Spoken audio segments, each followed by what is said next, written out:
Kakak suka dengar musik ya? Suka dengar musik? Iya. Iya. Lagu-lagu apa yang kakak biasa dengerin? Lagu yang membawa kita kembali ke kehidupan. Lagu yang membawa Raka kembali ke kehidupan. Maksud Raka tuh yang bagaimana tuh? Yang membawa ke kehidupan itu maksudnya gimana? Intinya yang membimbing kita untuk hidup. Misalnya lagu apa yang misalnya yang Raka sudah dengarkan dan Raka hafal yang menurut Raka itu lagunya membimbing ke kehidupan? Lagu ya. Ada satu judul lagu, judulnya Bunga Abadi. Ya coba nyanyiin lagunya dikit. Ku persembahkan bunga abadi yang ku petik untuknya. Menurut Raka itu tentang apa? Nah, kalau menurut saya, ku persembahkan bunga. Nah, itu saya persembahkan sebuah hidangan untuk yang di atas. Oh gitu. Terus ya gitulah, saya maknainnya tentang kehidupan. Itu Raka bisa berpikir begitu karena membaca atau mengartikan begitu aja? Ngertiin aja. Oh gitu. Kesenian kan bebas. Oh iya ya. Kalau saya ya. Ya Allah. Yes. Oh gitu. Terus lagu apa lagi kayak yang Raka senangin Kak? Apa ya? Lagu apa lagi kayak yang kamu senang Kak? Yang menurutmu membimbingmu? Lagunya Tulus. Gimana lagu yang kamu suka Tulus yang mana? Yang ini. Kau bisa patahkan kaki. Oh ya. Tapi bukan mimpi-mimpi. Bagus sih lagu itu pesannya ya. Benar. Oh. Menurut Raka anak yang beriman gak sih?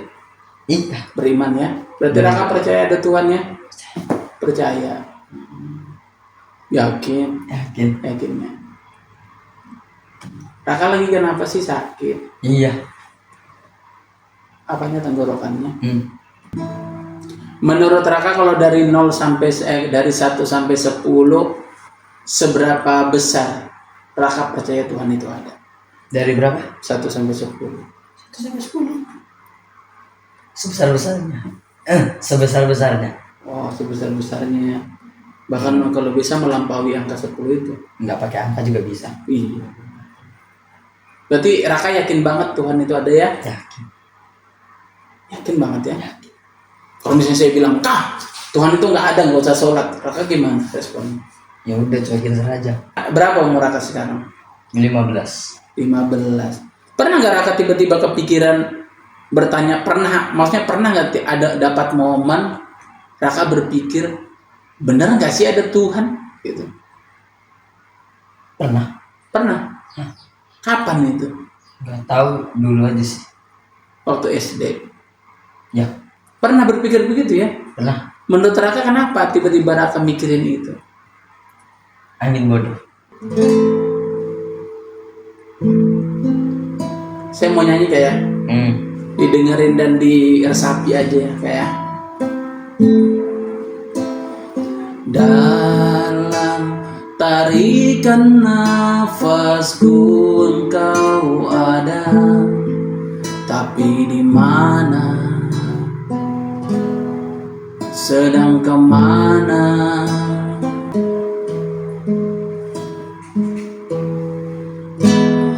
Dalam tarikan nafasku engkau ada, tapi di mana? Sedang kemana? Membayangkanmu adalah kekeliruan, tapi ku begini kuasa siapa? Kepal-kepul asap mengepul lalu sesak datang. Kepal-kepul asap mengepul lalu sesak datang.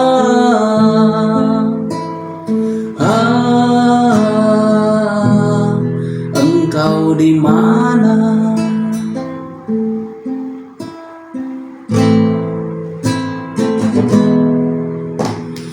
Dalam tarikan nafasku Engkau ada, tapi di mana?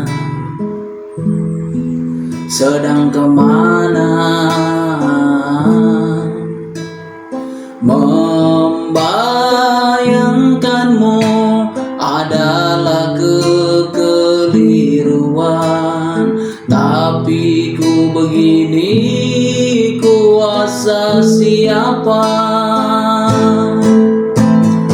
Karya-karya frustasi mudah terbakar menjadi abu lalu berasa.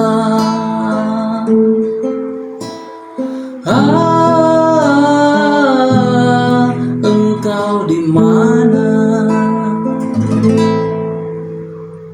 Nah, satu kali dengar, menurut Raka lagu ini mau ngomongin apa? Ngomongin dia tersesat. Dia tersesat.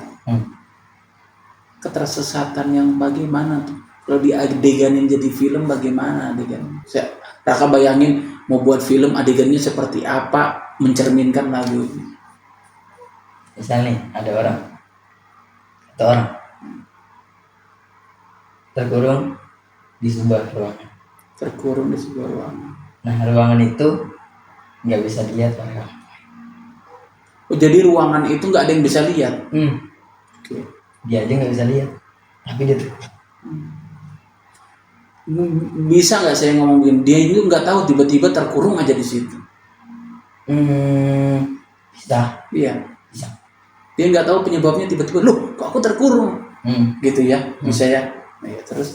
Tapi dia terkurung itu dalam mata tertutup. Dia belum membuka matanya. Kalau dia membuka matanya, pintu dari ruangan tersebut terlihat. Gitu. Jadi Jadi kalau dia mau selamat dari ruangan itu sebenarnya dia cuma butuh membuka matanya. Iya. Terus apa yang membuat mata itu sulit untuk terbuka? Jadi apa yang membuat matanya tidak terbuka? Bisikan setan. Jadi kan buka mata tinggal buka tuh. Atau ada matanya kenapa? Kejahit, ketutup kain? Enggak. Jadi kenapa dia nggak mau buka matanya? Ketutup keraguan. Tertutup keraguan. Jadi seperti saya bayanginnya absurd banget ya. Ada orang tertutup di dalam ruangan itu kan dia cari-cari jalan. Padahal solusinya sederhana, dia cukup buka matanya gitu ya. Tapi mungkin ketika dia mau buka matanya, keinginannya mungkin ada tapi dia nggak berani untuk membuka mata ya. Gitu ya. Akhirnya dia cuma bisa berteriak, minta tolong gitu. Iya. Tolong aku terkurung. Padahal dia kalau buka mata, dia akan lihat jalan keluarnya. Gitu ya. Gitu. Keraguan-raguan itu disebabkan oleh bisikan setan. Angin bodoh. Angin bodoh sama bisikan setan ini apa bedanya? Nggak ada bedanya. Sama-sama mengarah ke hal yang bodoh.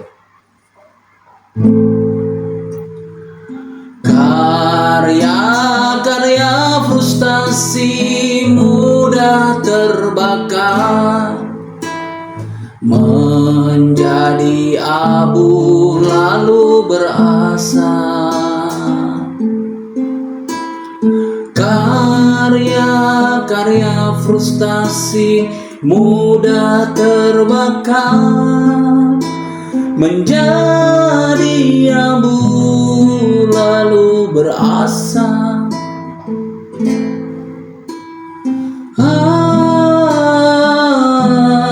Engkau di mana? Jadi lagu ini Kak, mungkin kalau pakai bahasanya Raka, saya pernah dihasut oleh angin bodoh. Karena apa? Gini, angin bodohnya menghasut apa? Menghasut saling Tuhan itu nggak ada loh sebenarnya. Kamu tuh bodoh selama ini menyimpan keesaan Tuhan di dalam hatimu. Kamu itu bodoh selama ini menyimpan pemahaman bahwa Tuhan itu segalanya, bahwa Tuhan itu menguasai semesta ini. Kamu itu bodoh. Gitu. Kenapa Salim sampai bisa berpikir begitu kan? Karena mungkin rentetan peristiwa kan, di mana sejak kecil sakit-sakitan gitu kan. Menyadari ketika misalnya saya punya kakak, dua-duanya diberkati kesehatannya. Yang satunya suka pinter main voli, satunya pinter main bola, ibaratnya atlet lah mereka. Terus yang satunya, yang kakak pertama polisi, fisiknya bagus banget. Yang kedua juga kerja di Total, di Pertamina, kesehatannya baik banget. Tiba satu momen di mana saya itu berpikir, kenapa kok saya kurang banget gitu. Dari segi kesehatan. Dan karena kesehatan saya itu buruk, itulah yang membuat akhirnya saya terbatas untuk ngapain aja. Gak bisa seperti kakak saya yang kemudian pergi keluar rumah semaunya, berteman dengan siapa saja. Akhirnya saya ya karena kesehatannya tidak baik, bukan karena ibaratnya kan ada orang yang kemudian gak boleh berteman karena bapak ibunya gak bolehin gitu kan. Ya saya bukan karena itu. Bapak ibu saya mah terserah aja anaknya mau ngapain. Tapi karena saya keadaan kondisi kesehatan saya. Jadi saya itu tumbuh besar dari kecil sampai kemudian SMA dalam keadaan di mana saya itu, bagi saya seperti dihukum, dipenjara oleh kondisi kesehatan yang buruk. Lagu ini tercipta saat di mana saya mau pentas waktu itu, tiba-tiba penyakit saya kumat. Akhirnya saya nggak mungkin melanjutkan pementasan itu. Akhirnya saya diganti dengan mendadak. Ya saya sebenarnya pengen maksain diri, tapi gimana, nggak bisa dipaksain. Wong sudah berdiri aja lemes, paru-paru saya bermasalah lagi, pernapasan saya bermasalah lagi. Disitulah yang Raka bilang angin bodoh itu, bisikan setan itu hadir kan. Kesel banget saya. Saya itu di situ ya sampai mau dibilang marah sama siapa. Saya nggak bisa kayak mau marah ke orang tua, nggak punya alasan. Mau marah ke siapapun, teman atau sahabat, nggak punya alasan. Jadi cuma kayak dalam hati ini muncul bisikan-bisikan bodoh itu, Tuhan itu nggak ada. Walaupun dia ada, dia mempermainkan kamu. Di rumah sakit tuh saya berpikir begitu. Saya mikir, iya kali ya. Sampai akhirnya itu kebawa mimpi loh, saya tidur tiba-tiba ke mimpi saya mau jatuh, yang nolongin saya itu dalam mimpi itu ibu saya. Pokoknya dalam keadaan sakit itu saya sering mimpi yang akhirnya seperti mendukung pikiran saya. Iya ya, terus selama ini yang support saya itu ibu saya, ayah saya, kakak saya, teman-teman saya, guru saya. Tuhan di mana sih? Jadi seperti cobaan itu hadir membisik dalam diri itu, nggak ada, Tuhan tuh nggak ada, nggak perlu. Jadi kamu tuh nggak perlu sholat, kamu tuh nggak perlu berzikir, berdoa, nggak perlu. Kamu cukup berlaku baik sama manusia. Kamu harus yakin ketika kamu baik sama ibumu, kamu baik sama temanmu, mereka lah yang akan bantu. Dan mereka itu berperilaku seperti itu bukan karena Tuhan. Nah, dalam keadaan sakit itu saya buat lagu ini. Lagu ini menandakan tentang bagaimana saya, seorang Salim, mulai ragu dengan ketuhanan. Setelah saya keluar dari rumah sakit, saya buat naskah teater. Judulnya Mencoret Tuhan. Saya pentaskan naskah itu di salah satu kampus di Jogja. Mereka ulang tahun teaternya dan saya diundang untuk menampilkan monolog. Tapi waktu itu saya cuma menyutradarai, teman saya yang monolog. Karena kampus itu labelnya lah kampus Islam, terus kemudian pentas saya tentang mencoret Tuhan, saya melemparkan isu bahwa kayaknya Tuhan itu nggak ada deh. Yang ada itu kemanusiaan. Kita selalu ngerasa bahwa ketika kita sholat, Tuhan akan mendatangkan pertolongan yang nggak ada. Kamu dibantu itu karena manusia punya rasa kemanusiaan. Tapi setelah saya pentas itu, singkatnya, hari itu juga saya mencoret naskah itu dari daftar karya saya. Setelah berdebat, ada satu orang, dianya perempuan, mahasiswa. Dianya ngomong begini ke saya, Kak. Katanya, Mas Salim, bisa dipanggil Mas waktu itu. Mas Salim suka berkarya, suka. Apa aja karya yang pernah Mas Salim buat? Terus saya bilang, ada puisi, ada novel, ada kayak karya monolog, ada lagu. Itu semua Mas Salim buat, iya. Sekarang pertanyaannya, mungkin tidak semua karya yang Mas Salim buat itu tiba-tiba mereka bikin jam meeting gitu. Lalu kemudian mereka mengobrol dan mereka sepakat bahwa mereka tidak diciptakan oleh Salim. Mereka bukan karya Salim, tapi mereka ada sendiri di dunia ini. Saya bilang ya nggak mungkin. Nah, kita ini, Mas Salim, hanya salah satu karyanya Tuhan. Kita ini semua ada di bawah langit pertama. Bintang-bintang, planet-planet, orbit, bumi, planet semuanya. Lalu kemudian di dalam bumi itu ada awan. Lalu kemudian ada lapisan ozon, ada hutan, semua makhluk-makhluk kecilnya. Kita ini hanya salah satu karyanya Tuhan. Masuk akal nggak sih? Tiba-tiba kita bilang kita ini ada sendiri. Dan gak mungkin juga kita bisa mencari tahu Tuhan itu di mana. Sebagaimana cerpen-cerpennya Mas Salim, lagu-lagunya Mas Salim tidak pernah akan mungkin bisa menemukan Mas Salim. Karena mereka cuma karya, mereka cuma benda mati yang kemudian mereka hidup karena Mas Salim yang menghidupkan. Karya hari ini ada itu karena Mas Salim berkehendak untuk menampilkannya di panggung ini dan kami menjadi tahu. Begitu juga kita, Mas Salim. Kita ada karena Tuhan berkehendak. Kita menjadi tahu ada langit, kita menjadi tahu ada planet, kita bisa saling kenal. Kita tahu ada ini karena Tuhan berkehendak.